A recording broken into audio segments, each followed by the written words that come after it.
Hey everyone, welcome back to the channel. I don't keep up with a lot of Planet Zoo content, but when I do, and when I see something that it just boggles my mind, I see this a lot on Bro Nation actually. People who are just going bananas in this game that are making things that are either like extremely small or extremely detailed or in some instances that makes its way to YouTube, but usually it doesn't. And so when I do see something like I am talking about today, which is Twin Palms by Remnant and Jay Ash, I have to talk about it. It's too freaking good, and it employs parts of design that I think go unnoticed, but I think we should kind of point them out because they're really important.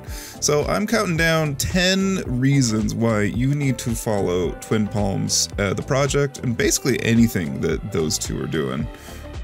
Number 10, the banter. For a YouTube series, sometimes it's a little bit difficult to talk and to have some sort of natural chemistry, and these two have really good chemistry together.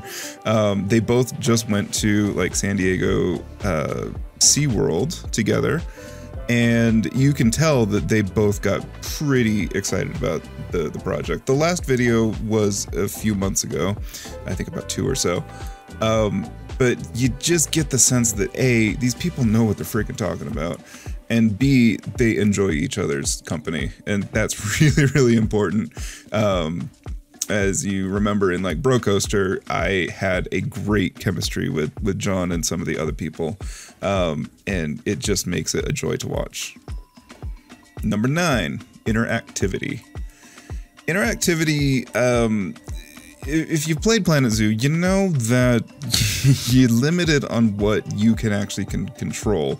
Like, zoos have attractions. They have not just rides and stuff like that, like you would see at SeaWorld, but they have touch pools and like interactive playgrounds for kids, and they've got backstage tours, and they've got, you know, safaris. And Planet Zoo has some of that, but you know, you got to fill in the gaps, you have to do a lot of the heavy lifting. So for instance, in Twin Palms, they've got these little touch pools for like the starfish, and when you get outside, you've got the touch tank. 2 fingers, please.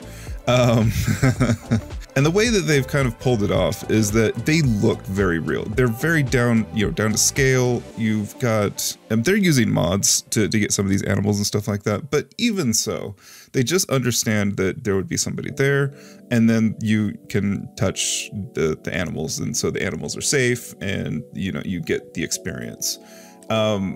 You have to do a lot of that in Planet Zoo. You have to basically, you know, you can sync things like memorial plaques into things to make the guest look at, just to kind of give it the idea that they're interacting with something. Otherwise, it's a very hollow game. Number 8, points of view. This is really cool, and again, this is high-level design work. When you are able to have some sort of point of view, like your guest comes up to an exhibit or something like that and sees it from one side, and then if you are really good with your design, very tight with your design, you can show a different window or a different point of view that completely changes how you initially experienced it. And there's 2 times this happens in Twin Palms' latest episode, is when you come into the first sort of like aquarium room and you see that big tank. You first see it very flat, and then if you walk over to the other side of like the touch tank, you get a really cool, like, more colorful view. You can't see the other people kind of watching, and it really kind of opens up that tank to be more than just like a stage view. It really allows a little bit more of an intimate view. And the second time this happens is when you step outside and you look over the turtles in the little shallow area, and you don't realize it at the time, but you can then move over and you can go underneath the tank, or at least underneath the water, with a nice big opening, and you can see them actually swimming and stuff like that. This is really, really, really good design. What this does, this creates a sense of discovery and a sense of like, this place is a lot bigger than I thought it was. When in fact, it's not nearly as big as you think it is. It's just a different view that you're seeing the same exhibit through, but you're seeing it through a completely different lens.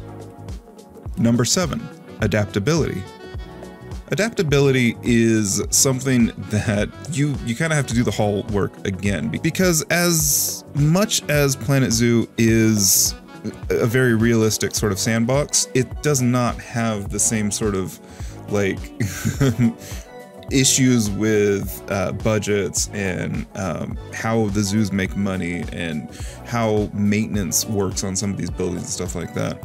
So whenever you can reuse an item and you can make it feel like it's been reused for a different purpose, like say in Twin Palms, it is this bleached coral educational sort of piece. You can tell that it's been put into a tank that used to be there, or has just been drained, or they're just not using it right now, or maybe something broke. But you can't show. So the difference between like a SeaWorld and some other place is that generally in some other place you would have something that breaks, you can't fix it, or it's too expensive to fix, and so you'll just kind of board it up or you'll just ignore it. A SeaWorld, on the other hand, will likely fill that space up in a creative way because they don't really want the guests to see that something is broken in one of their big exhibits. So in this aquarium at Twin Palms, they have decided to take the water out and take all the stuff out for this tank, but they put in these bleached corals because it is becoming a huge problem. And so it's as cool as it is to see life that is actually looking like it's thriving and it's beautiful and all that, there is the harsh reality that it's not looking so rosy on the outside. And this is a really cool way to create a space, an educational moment that wouldn't normally be.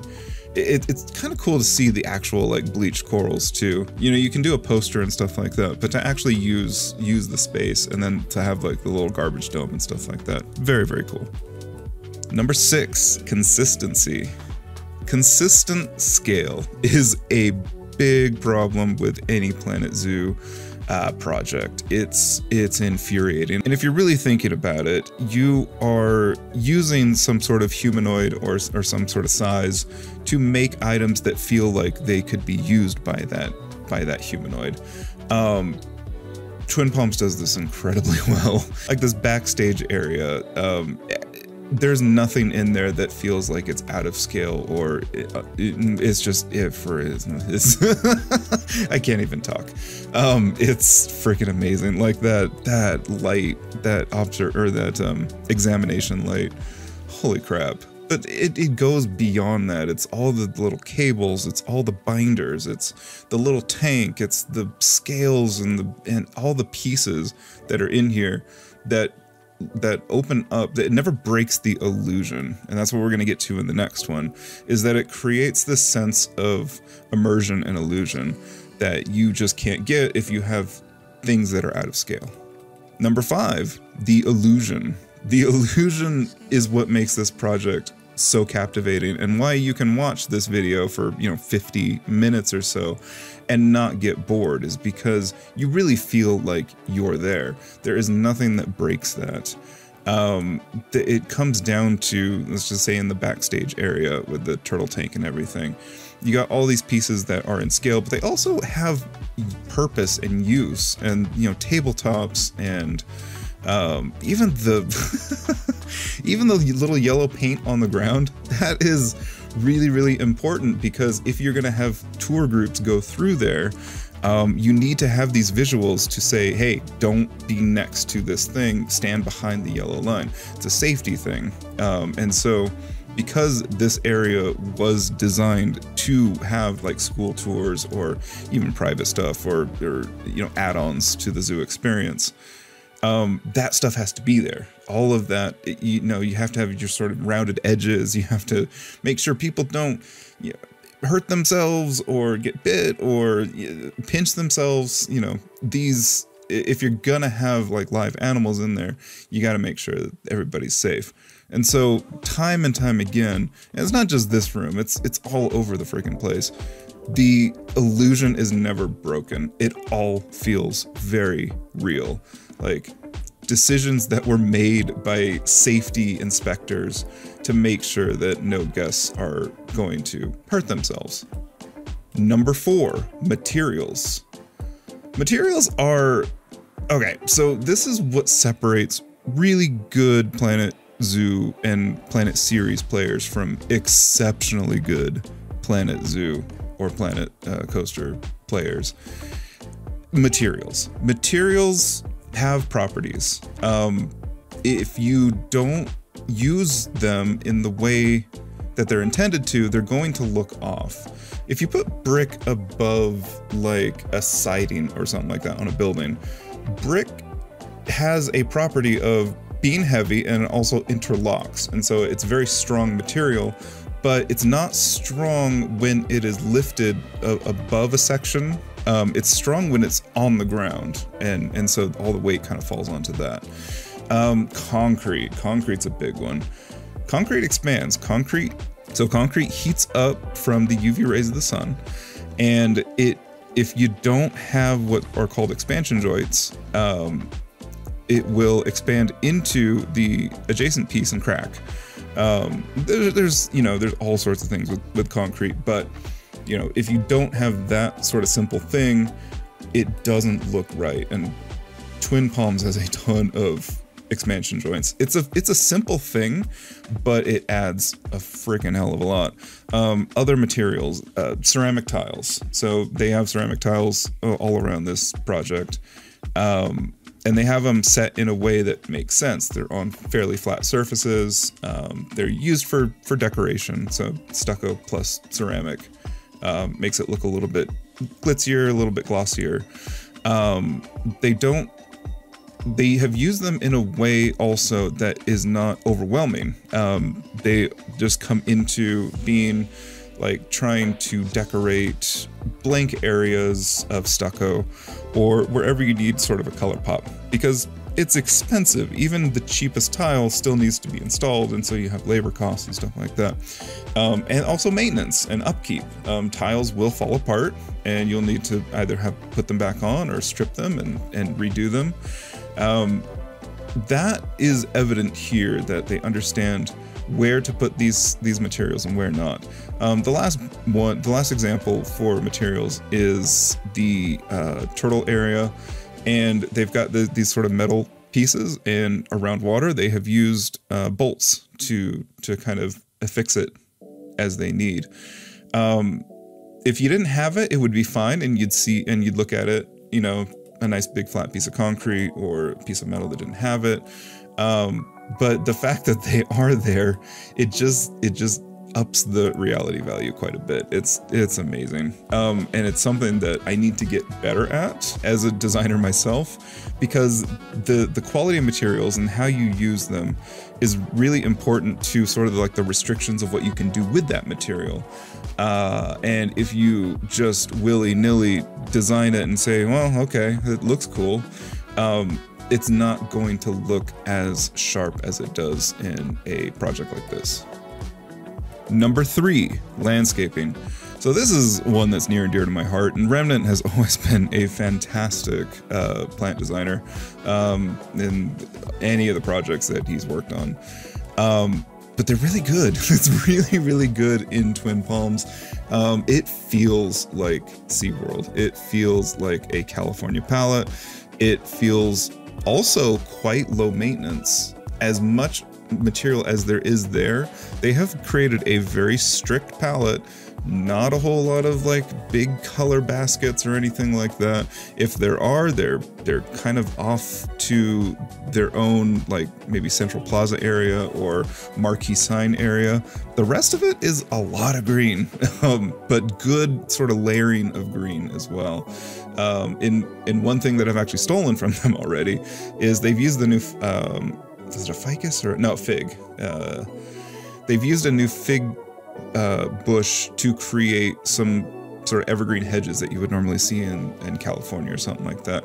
But they haven't just done that. They've layered it with another sort of green, and then they've layered it with another sort of green, and then they've got this this London plane tree in the center of most of the design, and that creates, you know, a little bit of texture, but also it just brings the green up. It's an evergreen palette, and that is a lot of what Southern California design looks like, especially low maintenance design, because you will eventually get color on those shrubs, but you're not going to have color on those shrubs for much of the year. It may bloom for 2 or 3 weeks, and then it's done. And then there may be intermittent bloom, but really the palette is very, very green and layers of green. And you get a lot of play with shapes too, because texture and form is a lot more important than flowers. So, you know, in the southeast, you have big color with a lot of your annual stuff. But in the West, generally you need some drought-tolerant stuff, and so you're going to choose things that have interesting shapes rather than things that are super, super, super colorful. Number 2, placemaking. This is a culmination of a lot of things that we've already talked about, but placemaking, it requires a very firm understanding of what the architecture is, what plants grow there, what shape of plants grow there, how much that you're actually going to kind of put in there, what materials you can get locally. This project feels very, very much like as if SeaWorld didn't exist in San Diego. It looks very, very much like the glory of the mall era. It looks ahead of its time a little bit, but also because it's a project in the 80s and 90s that is kind of being updated to today. You can see both elements. You can see like new design elements, and you can see old structures and things that just need to kind of stick around. They do a really good job of this. Like, the architecture's on point, the landscaping's on point, the amount of concrete, like the amount of just openness. There are not a whole lot of areas. If you're kind of building in this area, there won't be a whole lot of trees like you would see in something out in the southeast, or even in the Midwest or in the South. So when you're going to build something there, it's likely going to be lots of sun, lots of asphalt, and you have to kind of build these structures to give yourself shade, because the trees normally wouldn't be there, and also it might just be easier to keep it all tidy when you're not having to deal with leaf drop and stuff like that. But yeah, placemaking on this project is on point. It has been on point since the very first episode, but with all the new renovations they're doing, yeah, it's on point. There's nothing else to say. And number 1, age of a project. This is using design in a way that really stitches a narrative together, and it makes it feel like the project legitimately exists, or that they're creating a recreation of something that exists in the world. The fact that there is such an eclectic style of buildings, there are old buildings that have been there since maybe the 80s or so, like the bathroom, the ugly Pizza Hut bathroom. It looks great in their project. It looks great, but I know those kinds of bathrooms, and they suck. They are disgusting.